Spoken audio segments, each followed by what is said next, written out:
Let's talk transfer news. That's why Dharmesh is here. Dharmesh, we know that West Ham are always exciting to watch when it comes to a transfer window, and they are after a right-back from Bayern Munich. So what's happening? Yeah, this is not great news, actually, for West Ham United, because in the last few minutes, it's been confirmed to us that West Ham's move for the Bayern Munich right-back, Noussair Mazraoui, has now broken down. Remember, we told you agreement had been reached between the two clubs. 16.5 million euros initial fee, 3 million euros performance-related add-ons. That was all agreed between the clubs. However, the finances of the contractual details, they couldn't be agreed upon. So now that deal, it seems, has broken down. And we understand that West Ham United are now pursuing other targets. We know earlier on this transfer window, the right-back area is an area they want to strengthen. They've been in talks with Southampton over Kyle Walker-Peters. They've been in talks with Manchester United as well over Aaron Wan-Bissaka. Where does this leave Mazraoui? Well, we do know that Manchester United, we're talking about Wan-Bissaka, seems to be a bit of a domino effect happening here.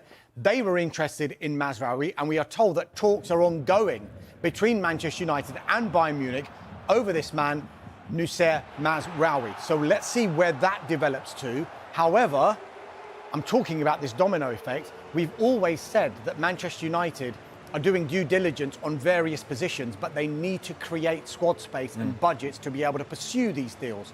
And so Aaron Wan-Bissaka is actually key to what Manchester United can do. He's into the final year of his contract at United. There are no talks planned as it stands over extending that contract. And so, effectively, they are listening to offers. There have been interested parties. I've mentioned West Ham United already. But he is key now to whether Manchester United can go into the market to bring in another right-back. But they don't want to be in a position whereby, say, Aaron Wan-Bissaka leaves and it comes as a surprise to them, because they don't want to just say, oh, we better go and buy someone. They have to do due diligence on various right-backs, and they've done it with Vanderson from Monaco. They've done it for Bayer Leverkusen's Jeremy Frimpong as well. So in the instance that Aaron Wan-Bissaka is to leave, they can immediately go to whichever player they want to pursue, which includes Noussair Mazraoui now of Bayern Munich. So it's an interesting situation that Manchester United have got here. We're told that Aaron Wan-Bissaka, even though he's aware of West Ham United's interest, as recently as a few days ago, wants to explore all of his options. One of those options could have been Inter Milan, because there were informal talks between intermediaries in the clubs about a potential swap deal that would see Aaron Wan-Bissaka go to Inter Milan and Denzel Dumfries come to Manchester United. That was around 10 days ago.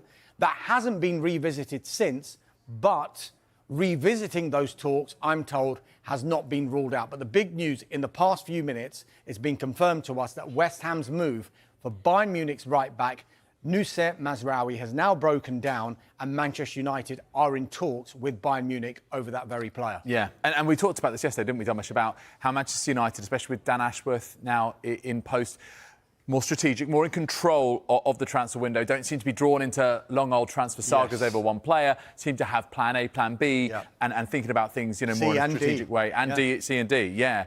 What about options at left-back for Manchester United? What can you tell us? From the outset of this transfer window, we were talking about a centre-back for United. Lenny Yoro has come in. We were talking about a forward.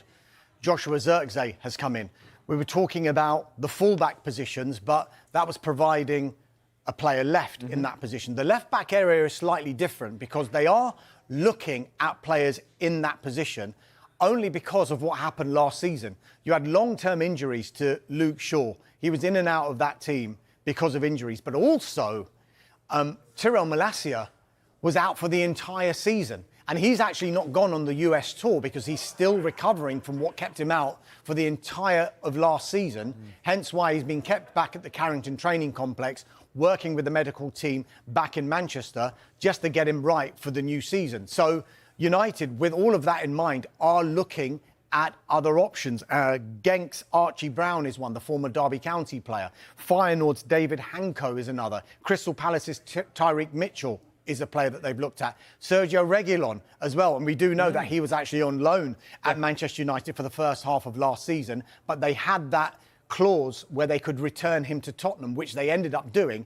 And I don't know whether they regretted that in the end because of Luke Shaw's injury problems in the second half of the season as well. And they ended up having to play the likes of Aaron Wan-Bissaka at left back and players out of position in that position. They don't want to be caught short again. Hence why they're doing lots of due diligence, as is in keeping with the new structure at Manchester United, so that in case a player was to leave, like Aaron Wan-Bissaka, in case they see that Malacia may be out for longer than they expect, they can bring somebody in and it will kind of be more seamless than it has been over the past season or so. Yeah, and with almost a month to go till deadline day, it is United who are dominating this window, and a lot of focus as well on their midfield. So what about potentials, ins and outs there in that department? It's a common theme. I've been mentioning what's happening in the right-back area, and it's all to do with budgets and squad space. So Manchester United need money, and they need to create squad space in particular areas if they want to go into the market. So, for example, in midfield, throughout the window, we've been talking about Casemiro. We've been talking about Scott McTominay. Actively not looking to sell, publicly not looking to sell, but if good enough deals did come in, then they would be considered. We're told that the Saudi interest, which was quite strong earlier in the window, was somewhat cooled in Casemiro. That could be reignited. There's still 5 weeks to go in the window, of course. Scott McTominay is definitely one to watch. We know that Fulham went in earlier in this window, £17 million bid, rejected out of hand. We expect them to go back in. They're discussing internally, behind the scenes at Fulham, what their next move is going to be with regard to Scott McTominay. And as I mentioned before with the right-backs, Manchester United don't want to be left short if they suddenly see a deal that they can't refuse for McTominay. They don't want to think, well, who are we going to bring in? Because they are now doing due diligence on various players should someone like Scott McTominay leave the club. So dialogue remains open with Paris Saint-Germain over Manuel Ugarte, the Uruguay international midfielder. Big gap in valuation between what Manchester United are prepared to pay, what PSG want. But the player himself is thought to be keen on the move. Paris Saint-Germain want to do the deal, but I don't think Manchester United will be wanting to do a deal at the prices that they want to do. If they are willing to compromise, United will return to the table. There are other players that Manchester United are looking at in the central midfield area. Youssouf Fofana from Monaco is one. Sofiane Amrabat is a name that won't go away. We know he was on loan last season. There was an option to buy him for 20 million euros. United don't want to spend that much, but they're in talks with Fiorentina, potentially about bringing that price down. And then there's another new name that's been mentioned to me, Real Sociedad's Martin Zubamendi as well, the Spain international. So all of these names Manchester United are looking at, they're doing due diligence on, they're working on. The ideal scenario with what United want to do in this window is get deals agreed in principle or as far down the line as they can, so that if a player was to leave, like Aaron Wan-Bissaka, like Scott McTominay, or somebody else in another position, they can act very quickly and proactively with work that they've done on various targets and then bring players in before the season starts and before the window finishes. Yeah.